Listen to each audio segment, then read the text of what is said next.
पंतप्रधान नरेंद्र मोदी अमेरिका दौऱ्यावर होते। राष्ट्राध्यक्ष डोनाल्ड ट्रम्प यांना ते भेटले। यावेळेला विविध विषयांवर चर्चा झाली, पण या भेटीमध्ये भारताला एक मोठं यश मिळालंय। 26/11 मुंबई बॉम्बस्फोटातला दोषी तहव्वूर राणाला भारतात आणलं जाणार आहे। त्याच्या प्रत्यार्पणाला अमेरिकेने मंजुरी दिली आहे।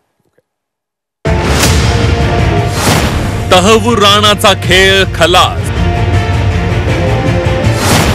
तहव्वूरच्या प्रत्यार्पणाला अमेरिकेची मंजुरी।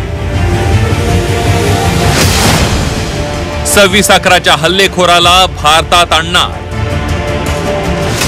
मुंबईवर 2008 साली झालेल्या 26/11च्या दहशतवादी हल्ला आपण आजही विसरलेलो नाहीये।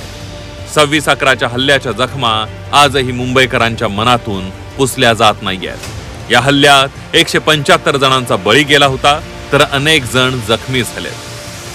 या हल्ल्यातील दोषींवर कारवाई कधी होणार याची सर्वांना प्रतीक्षा होती, मात्र आता ती लवकरच संपणार आहे। कारण या हल्ल्यातला दोषी तहव्वूर राणाला लवकरच भारतात आणलं जाणार आहे।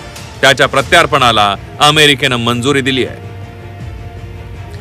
तहव्वूर राणाच्या प्रत्यार्पणाची भारताने अनेकदा अमेरिकेकडे मागणी केली होती, मात्र त्याला यश आलं नव्हतं। आता अमेरिकेच्या राष्ट्राध्यक्षपदी पुन्हा डोनाल्ड ट्रम्प निवडून आल्यानंतर पंतप्रधान नरेंद्र मोदी अमेरिकेला गेले।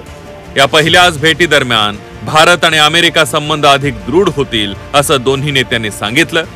नेमक्या याच भेटीत तहव्वूर राणाच्या प्रत्यार्पणाची मागणी मोदींनी मांडली आणि त्याला ट्रम्प यांनी मंजुरीही दिली। मोदींनी तहव्वूरच्या प्रत्यार्पणाची जोरकसपणे मागणी केल्यानंच हे शक्य झाल्याचं मुख्यमंत्री देवेंद्र फडणवीस यांनी म्हटलंय।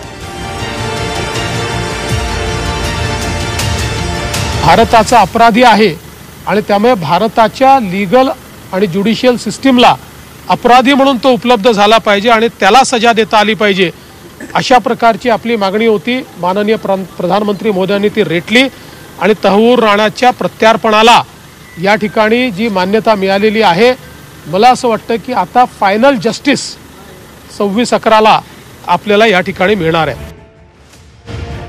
अमेरिकेच्या तुरुंगात असलेल्या तहव्वूर राणाचे सर्व मार्ग आता बंद झाले।